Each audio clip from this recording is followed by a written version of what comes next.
Hi. Hi, welcome. I'm Rabia. Thank you for logging on. I'm going to give it a couple of minutes. But type in where you are. Are you in Houston? Are you in another state? You can type that in the comments and let me see who's here. You know, depending on time zone, in Texas, in Houston, where I am, it's 7 p.m. So dinner time, family time. Those of you in the central time zone, thank you for taking the time to sit with me for a little bit. And those of you on the West Coast, it's 5-ish, I think. East Coast, 8 o'clock. And so thank you for taking the time.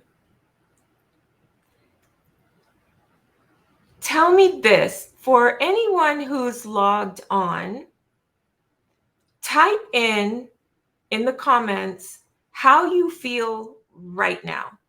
The first word that comes to mind, and I'm offended by nothing. So go for it.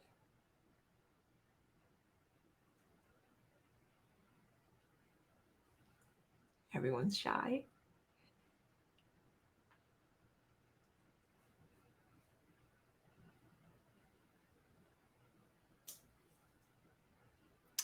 So this is my very first solo live stream. And I'll tell you, it's a big step out of my comfort zone. It's scary, and I feel very vulnerable, and I hope you will be patient with my nervousness. Oh, here we go. Peaceful. Okay, someone feels peaceful.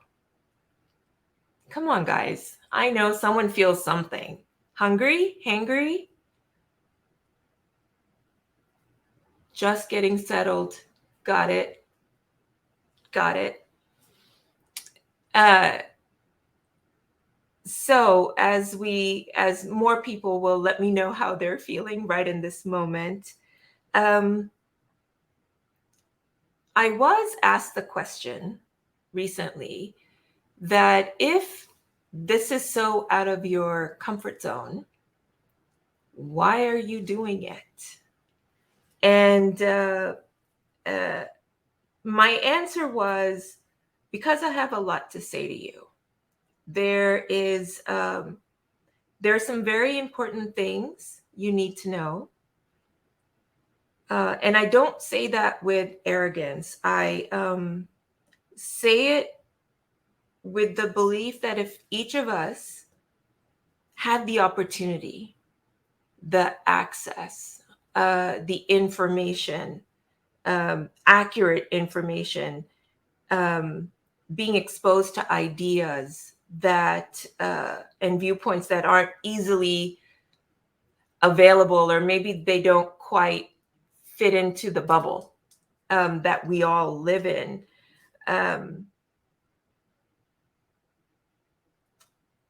Maybe with some guidance and some effort, we might actually fall in love with ourselves, which sounds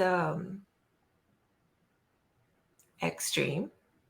Oh, excuse me, Sue. Yes. On YouTube, it's going to take, I think, for up to 48 hours to start going live on that. Sorry, not live, but for the video to come in. And so right now it's Facebook. And so Renee, if you can put up my Facebook, Renee, my producer, can put up the Facebook page. There we go. Dharma Wellness Integrative Psychotherapy. Good luck with that. But that's where we are.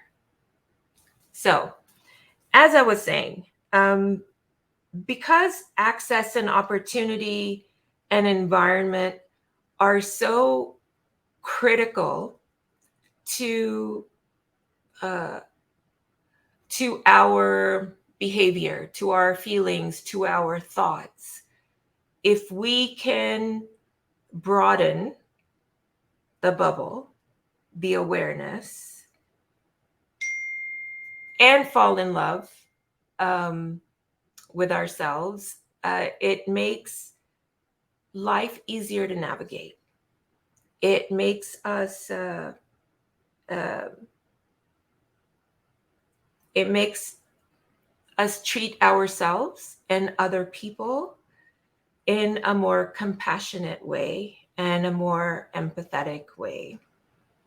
The thing, anyone in the US, we know that the atmosphere is intense. And I know the pandemic has made it intense all over the world. I live here, and the division started a few years ago, and it seemed to get worse. And it seemed, not seemed, the pandemic isolated us so much that in our loneliness, I think a lot of us started to feel anger. And when will this be over? And why did this happen? And it's your fault, or it's your fault, or it's a Chinese secret development. I don't know. All I know is that the atmosphere is fearful and angry, and it keeps us feeling very separate. And most importantly, more importantly, maybe, when we are, when we're in the emotions of fear and anger and a you versus me division, we're also separated from ourselves. We're separated from our heart space. We're separated from our true nature. And so I'm hopeful. I'm hopeful that maybe I can shed some light on some things for you, answer some questions, give you tips on how to go about starting to love yourself, because no one teaches us that. And we'll go from there. I plan on future episodes to talk about addiction, depression, trauma. I think that to be a loving person, social justice is also something that is very important to me.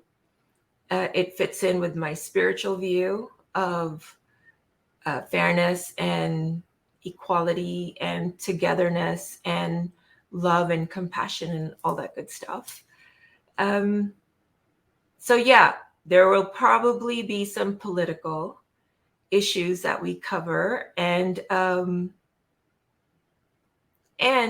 whatever your heart's desire is, we'll make it happen.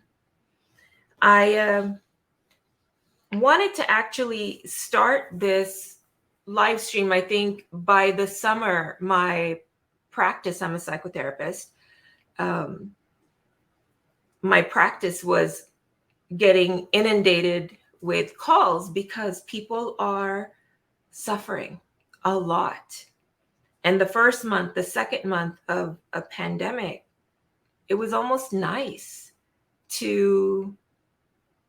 for those of us that had the privilege of being at home, it was nice to be at home. For those of us that have the privilege to have transportation or have our own cars, it was nice to drive without traffic. And but it wasn't like that for everybody. And the longer the pandemic went on, the more fear, the more impatience and anger and dis-ease, which also leads to disease, the more that just spread. And I don't know anyone who's not affected anymore by the fallout from this. Regardless, I wanted to start this at the beginning of September, and started working on it with Renee, my producer. And at the end of August, we got the news that my dad was sick, 86 years old, super healthy guy, clean diet, no alcohol, no smoking. And we find out that he has stage 4 lung cancer. And this was very, very shocking. So needless to say, I couldn't do much. I would not have been of service to you had I tried to push through and stick to a schedule that was arbitrary. It was constructed. And Renee was so supportive of me going with my heart space, and I needed that, and I wanted to give you that. So here we are, October 19th, and better late than never, I say. I want to tell you my intentions for all of my episodes. There's a run through theme. Number one, my intention is to always be of service to you in the highest way I can be. And always for the highest good. And I expect the same from any of the guests that I'll have on to talk about different things. But this is going to be good information coming from the highest intention. And that is something for every single episode. Oh, thank you, Judy. Yeah, it was tough losing my dad. I want to come back to that because I know so many of us are immigrants. I want to talk a little bit about how things may feel for a lot of us who were not born in the United States and chose to come here. Not forced, but we chose. The other intention I have is to inform and enlighten you, and maybe even sprinkle some entertainment here and there with silliness, lightness. And I want you to know that you're not alone. The reason I do what I do is because I didn't have help when I needed it most. And I was lucky. I was in a psychology class in college, and the professor was talking about therapy, and I thought, okay, let me give this a shot. And it took years of finding the right fit. And I'm happy to say that for the past 10 years, I've found the right fit for me. And so I try to bring the same thing to anyone else who's suffering, who feels alone, who feels maybe she or he is the only one that's going through this. Also to dispel that only crazy people see therapists.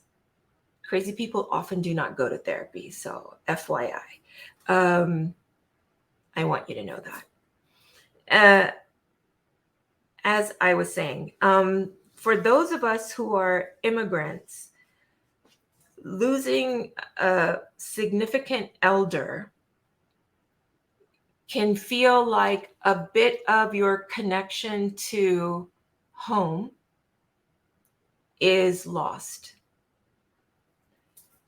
When I lost my dad, who was my second parent, I lost my mom 9 years ago. But when I lost my dad, when I first found out he was sick, actually, I remember crying uncontrollably and feeling that with my mother gone and my father gone, where do I fit? Where do I belong? Like, what's home for me?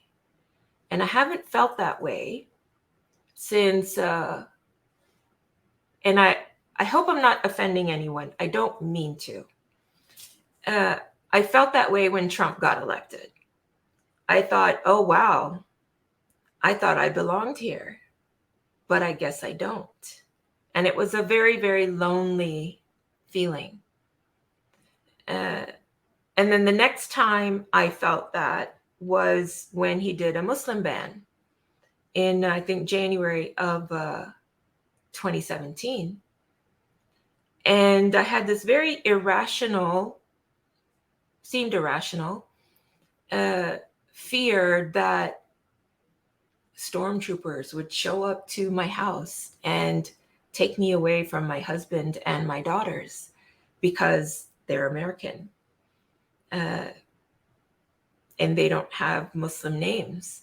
So it was a very, very scary thing. And same thing happened when my father passed.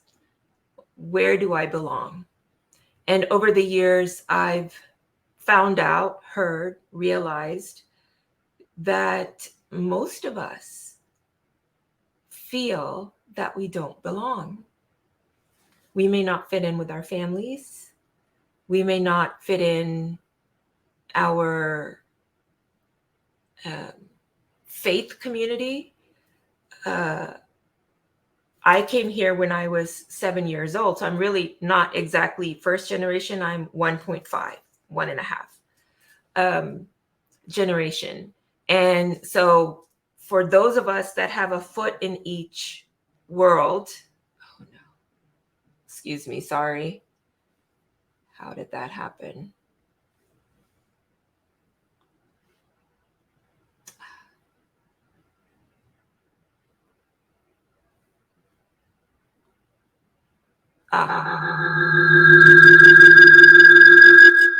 I am so sorry.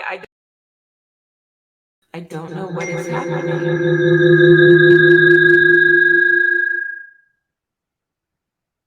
Is Mercury in retrograde? I'm not sure. You're logged in twice, so you need to close down one StreamYard, and then everything will be fine. Okay.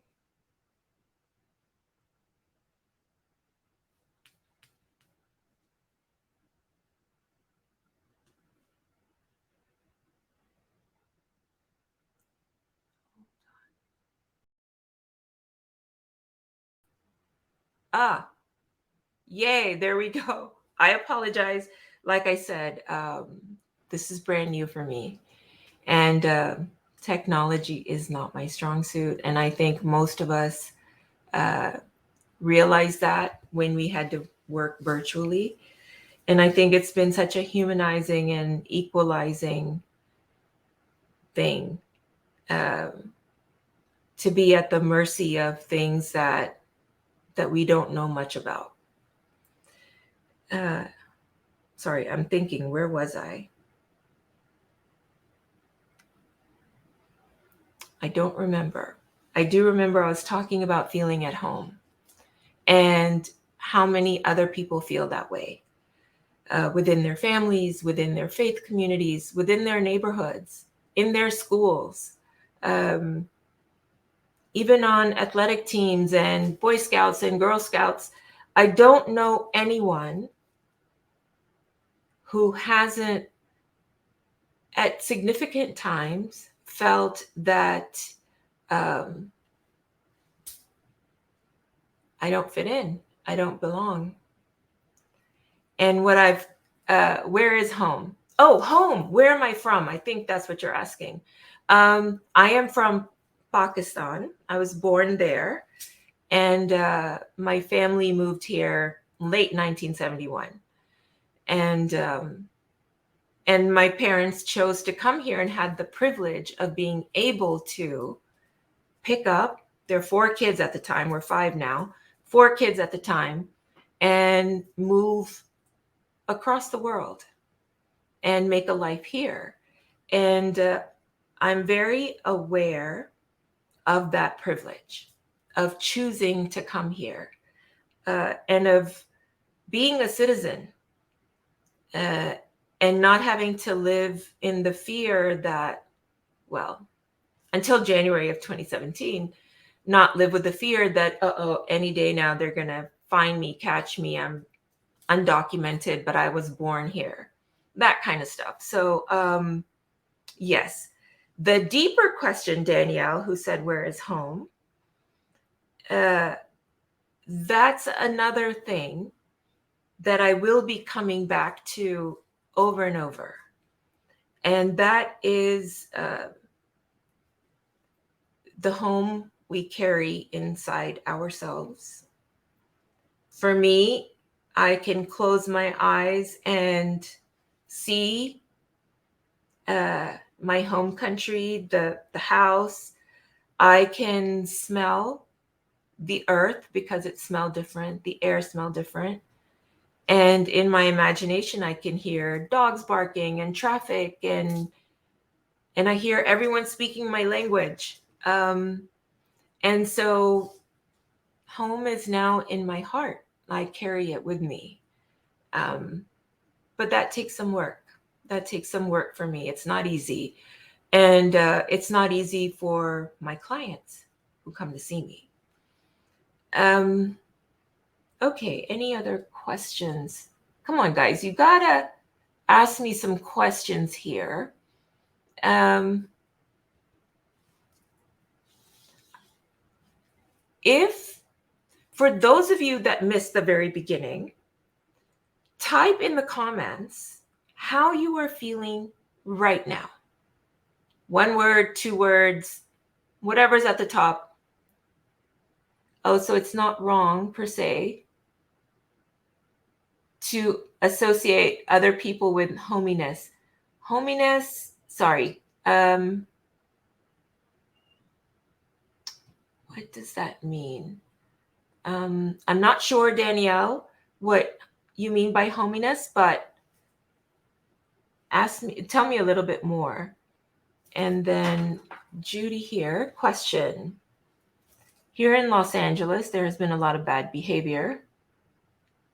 Oh, here we go. A lot of bad behavior during the pandemic, burning property, looting, physical violence. How do we regain our sense of trust and security? Any recommendations welcome. This is really hard. The West Coast, Los Angeles, California, has had so many fires, and the heat waves that have hit us, because I do believe in climate change. All of that heat and the unknown do lead to violence. They do lead to anger and separation, and feeling where looting and burning comes in. A couple of different ideas on that, Judy. There is the feeling of what the F, why not take what I can get? This world is awful. I have a horrible life and nothing to look forward to. Or I'm really angry because I don't have access to things that I wish I had access to, that I think are my right to have access to. And then the other part is just we've lost our sense of grace, compassion towards others. We've lost that. A lot of it, many of us, not everyone. How do we cope? Physical exercise, I will say that over and over again. I'm a big proponent of finding any kind of meditation. It can even be a guided one you can find for free on YouTube. It can be, you can get trained in specific types of meditation, yoga, um, watching something funny. And I know a lot of us have done a lot of watching TV. Um, but finding some humor, even if it's for a minute or 2 minutes, hugging our family, if we're lucky enough to have our family around, um, seeing the child in us. Oh, here's another question. Sorry, it's coming to me via text here. How do we find a balance when it comes to social media and not to let other people's posts affect us emotionally? Haha. I'm not making a joke on that. This is very serious, and we know this now. I mean, now the public is a little bit more aware because of what's happened with Facebook and Instagram. But in the mental health world, we've known this. We've known the separation that that comes with this. There is a focus on this and not here. And human beings we are wired to feel empathy through looking into someone's eyes. That's how we do with our babies and our toddlers. We look at them in their eyes. And we've lost this. So, Benita, I got off topic. How do you keep a balance? I really think we have to be disciplined with the use of social media. And what I mean by that is there is a set time in my house, even for 30 minutes, that there are no electronics. Set time.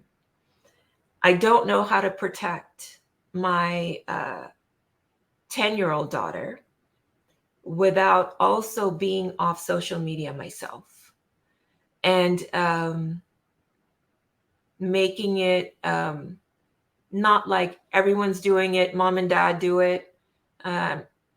Very fortunate, my husband doesn't really believe in it, so he has no Facebook or Instagram, which makes me feel better. And for those of you that are in the public eye, and I know many of you are, some of you are, when you're in the public eye, you will have people making hateful comments. It's just human nature to, not human nature, it's the way we're conditioned to see us as separate and to always do this comparison thing. So and so has it better than I do, or my life sucks, or who is she, who is he to be having whatever they're posting, because we're all posting representations, our best foot forward kind of thing. And it's damaging. It's damaging. I think another reason, it's been a theory of mine, and I apologize to anyone who's an expert in this area, but it's been a theory of mine for many years that as social media engagement and access has grown, we need it for business. We need it for all school. We need a lot of this technology. I think it's made us so disconnected that substance use and abuse has also grown from the sense of loneliness that we feel, that we used to get in community, feeling that we're not alone. Okay, here's so Judy, if that doesn't answer your question, please ask me again, or let me clarify for you. There's another question. Oh, how to not let it bother you. Breathe, work on, the more we work on seeing, having compassion for self, the less we allow negativity to come in. That is a choice we have, to not read, to delete, to shut off. Um, yes. Okay. This beautiful young woman here that I know asked me a little bit about the stages of grief. Um, what I know as a mental health person is that grief looks different for everyone, and there's no right way. Often there is shock, there's disbelief, there's it's not true. So, like fighting with reality. Um, there can be really such deep sadness and sense of loss that often we can't even move our bodies. Uh, for the first week after my dad passed, I could not stay awake much during the day, and the despair and heaviness was intense. And um, that is one part of it. There's also anger. Why did this happen? Um, and if we can have anger at the person we've lost that we're grieving, because there may be unresolved issues, and we're angry that we didn't get a chance to deal with them when the person was alive. Uh, at some point, there is an acceptance that comes, and I don't think it's because we've gotten over it. What we learn to do is have our new normal without that person. It's not always a death. It can be a divorce. It can be a breakup. It can be a family member that you no longer speak to or have access to or speaks to you. And that is sad. And that is also grief. And um, we just learn how to live with it. And we learn how to have empathy for other people that are grieving. And we also learn that no one has the exact same way of grieving that we might. And it looks different for everyone. I've seen in families where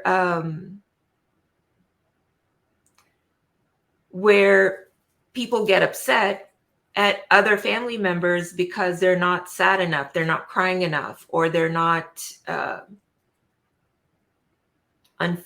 functioning, or they're functioning too well, or it seems like it doesn't bother them. Um, what we show to the outside world, even to the closest people, doesn't always represent what we're feeling inside. And we go there when we can go there. Grief, Kyle, yes, can be very complicated. And that is those unresolved things. I was lucky I got to spend a lot of time with both my parents before they passed. And much of what we needed to resolve was resolved. Not all of it. And doing that, I think, is a process for anyone that is, let's take divorce as an example of complicated grief. You once loved this person, and now you had dreams of a life together. And when a relationship ends, yes, it's the end of that union, but it's also a death of all the hopes and all the goals and all the dreams that um, we had. And we can be angry and hate the person too. That person may be someone we really needed to not have in our lives, but we still had our dreams. And uh, we all want closure. Um, Okay, here. Let's see here. Sorry, I've got some more questions that are coming via text. I have a question for you. Here's something that I do often with my clients, especially my female clients. This seems to be especially challenging for women because of all of the outside beliefs of how women should be and how much our worth, our value, our significance is based on our relationships to someone else. So it's not the relationship with self, it's the relationship to someone else. And I'll ask a female client, like, okay, what are some words that describe you? And most of them sit back and like, oh, I don't know. I don't know. What am I supposed to say? So I say, okay, what do you know you're not? So here's something I'd like for you to do. You can share or not. You can even start a journal. Write down 3 things that you know you're not. Because somewhere in there, you will see what you are, part of you. We're not just one thing.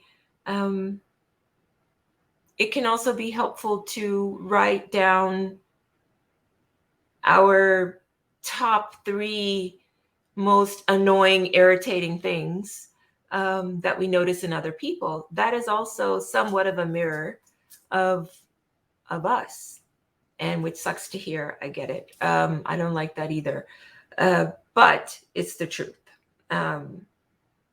So that's your homework, is to write 3 things that you know that you're not, and go from there to what you know you are. And I hope you will start to see something in you that I know. I know who you are and where you come from. And I know you and I are made of the same. We come from the same. We can call it God, we can call it divine mother, we can call it life force. Whatever it is, we're all little pieces of that one thing. And that is also something that's been very lost in the last several years. And the feeling of being not alone, of not being separate, I think will translate into the way you are with other people, because you will be seeing your own significance and your own relevance. The reason you are here, which is a miracle scientifically anyway, of being born. So I want you to know that. I want you to build up to seeing in you what I know is there.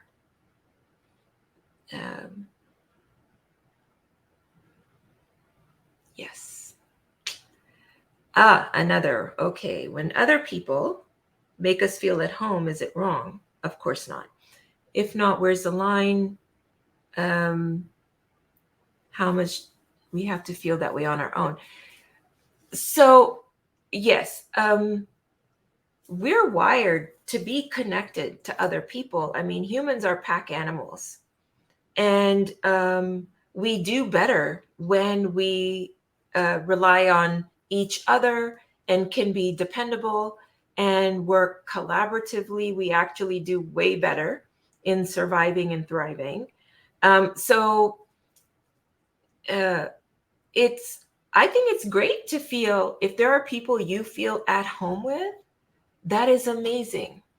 I feel that with my siblings. Because we all have one foot here and one foot there. And I'm different from them as well. So it's not an easy uh, one answer fits all. But if there are people that you feel at home with, enjoy that and see if you can feel some of that when you look inside. When you go inside to your heart space, can you feel a sense of home? Hopefully that answers your question, Danielle. Okay, we've got another 5 minutes. I would love to know any questions, or if any of you are willing to share what you're not, that would be great as well. And this video will be up in YouTube, I think in 48 hours. We're working out the kinks. Here's one from one of my favorite people. Can you speak about the critical voice in each of us? Yes. Each of us has an inner critic. Usually we're not born with the inner critic. If you notice, toddlers, they love themselves. They think they're amazing. They want you to feed them, smile, play, change their diaper, let them sleep. They are completely in love with themselves because the critical voice hasn't started yet.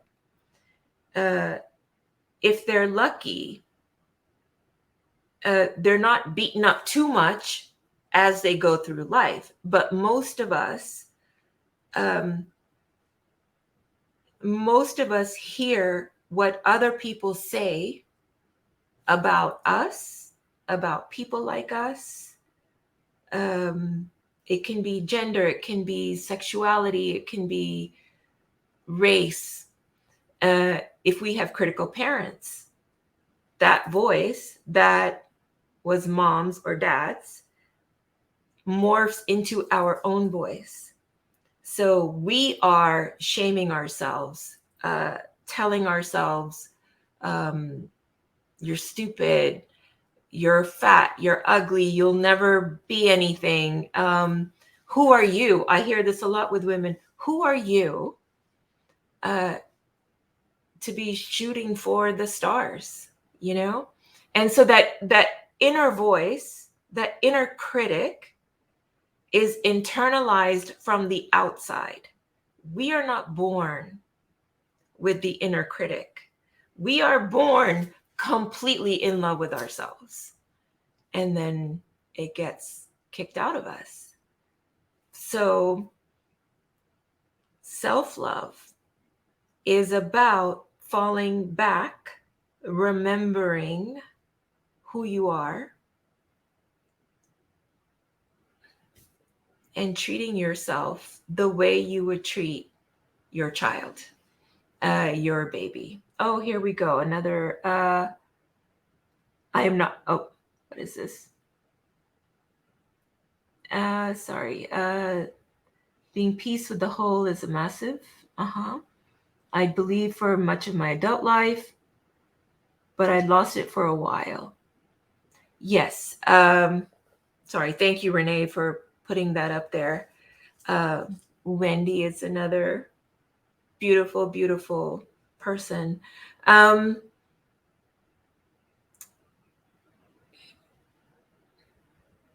not separate.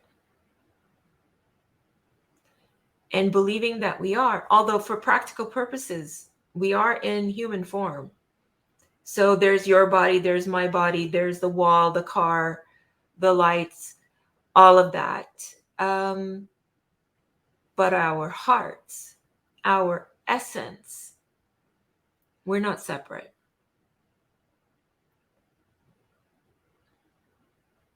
We're not separate. And we're not broken. Cracked, not broken. Let's see here. You're not compact. That's cute. Oh, and Temina, yes. Um, any other questions here before we close for the night? Um,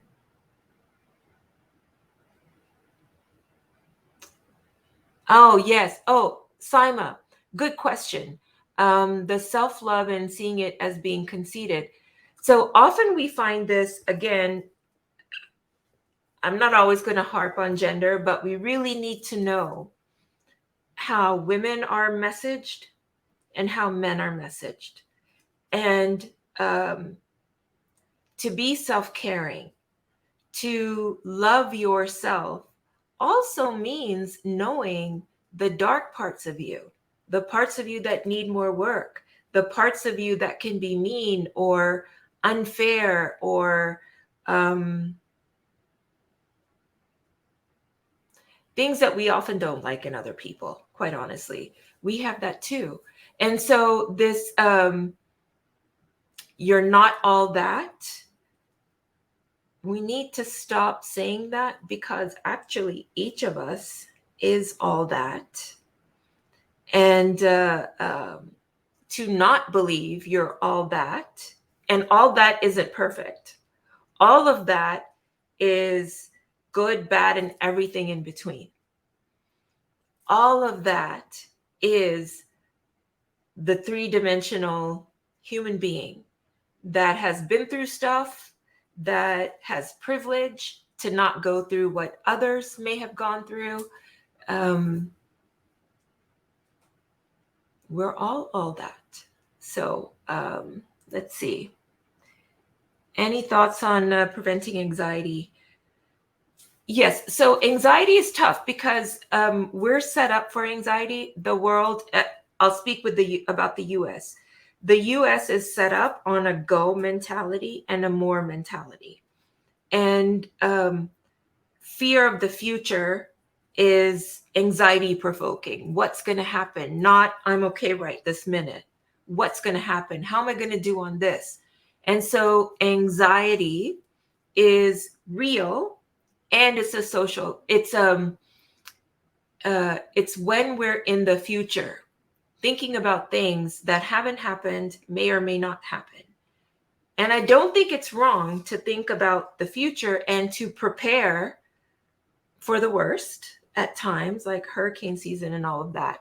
Um, that's not the bad part. I know that I am very close with colleagues who are psychiatrists.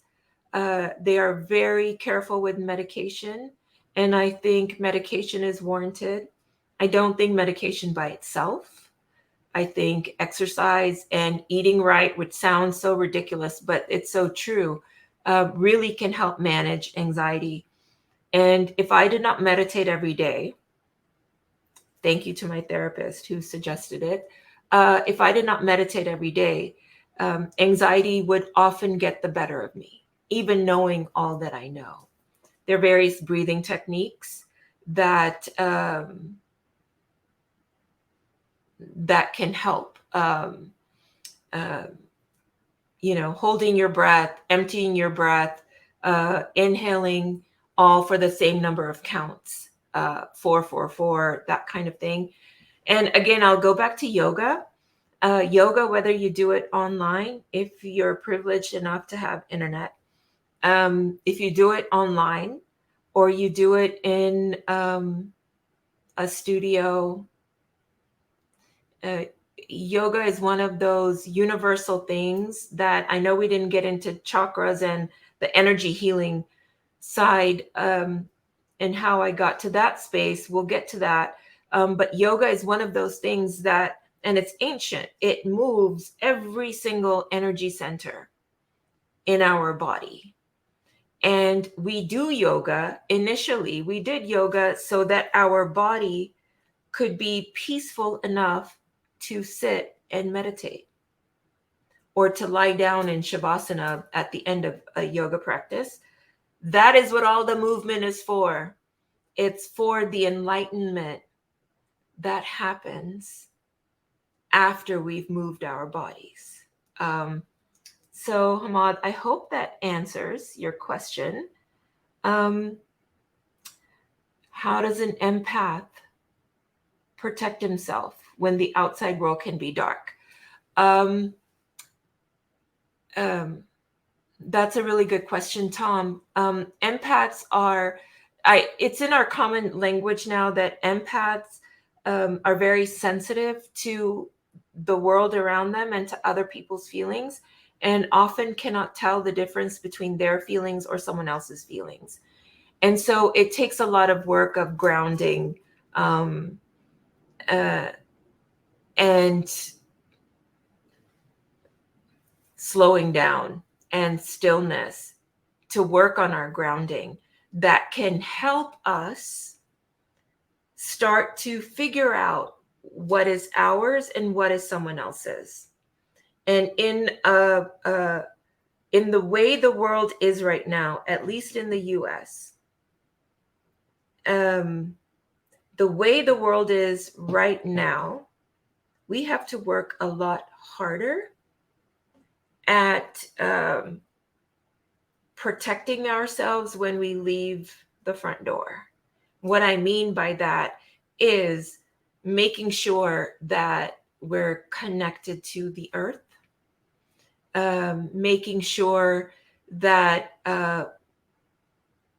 we have the choice to allow negativity and anger in.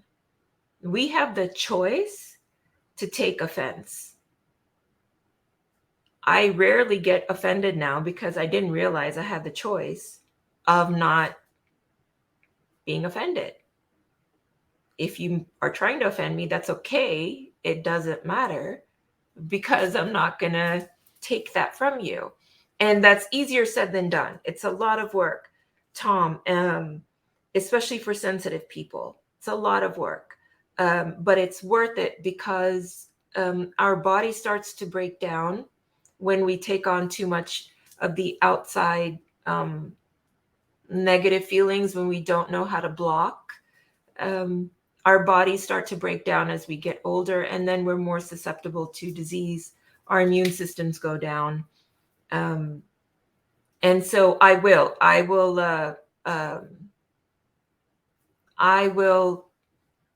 come to that. I've been studying with an amazing teacher, Wendy DeRosa, on how to be an empath and move through this world uh, as intense as it is. Um, so yeah, great question, Tom. And uh, we'll probably do an entire episode on the root chakra and how we ground. And for those of you that don't know what chakras are, that's okay. There are other words that mean the same thing. How solid we feel on our feet, uh, how still our minds can be. Um, oh, yes, homework. Okay. Yes, so I'm not at, oh, Maya, you don't know what you're not at the moment. You know, I know a lot of what you are. And those are all beautiful things. Um, if you can go to, I know what I am, or this is what I believe about me. And it can be things like I'm kind, I'm honest, um, I'm a good friend. Uh, that's also a way to know what you are. I just find most people find it much easier to come up with what they're not. So, Maya, you don't have to think about what you're not. Enjoy what you are uh, when you know that. Any other questions? We're getting right here to the end. Um, I want to thank you guys uh, for taking time out. It's not easy to slow down and um, look on a screen. I get that. Hope you're wearing your blue light glasses. But I appreciate um, your being here, and I welcome any questions. dharmawellness.org is my website. My email is rabia at dharmawellness.org. I also want to make sure that I let you know that I am not, these episodes are not uh, where I'm your therapist and then you don't have your own, unless I am your therapist already. This is not instead of, but for those who don't have access for whatever reason. These are pieces of knowledge and pieces of awareness for you. They are not meant to be therapy I am doing with you as I would if you were sitting in my office. I want to be very mindful of that so that you are always using your own mind. I say that to my clients as well. We are discussing and then we go from there. So, anything else? If not, maybe I can do a countdown here. I appreciate your being here. I plan on doing this every other Tuesday for now. So the next show will be Tuesday, November 2nd, 5 p.m. Central, 7 p.m. 5 p.m. Pacific, 7 p.m. Central, 8 Eastern time zone. And I'm going to have a really good topic for you. So I hope you'll be back. And if you know someone that you think could benefit from this kind of discussion, let them know. Let them know I'm here every other Tuesday, and I'm happy to engage in this way.